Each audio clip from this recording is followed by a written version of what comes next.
You ask Tiger to solve. This deals with linear equations with one unknown. The final result is z equals -12. Let's solve it step by step. Group all constants on the right side of the equation. Subtract 9 from both sides. Group like terms. Simplify the arithmetic.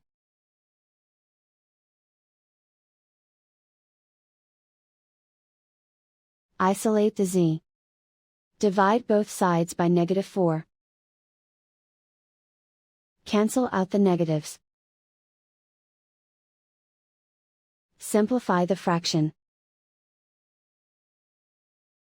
Move the negative sign from the denominator to the numerator. Find the greatest common factor of the numerator and denominator.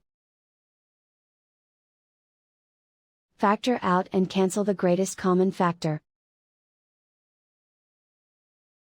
And so the final result is z equals -12.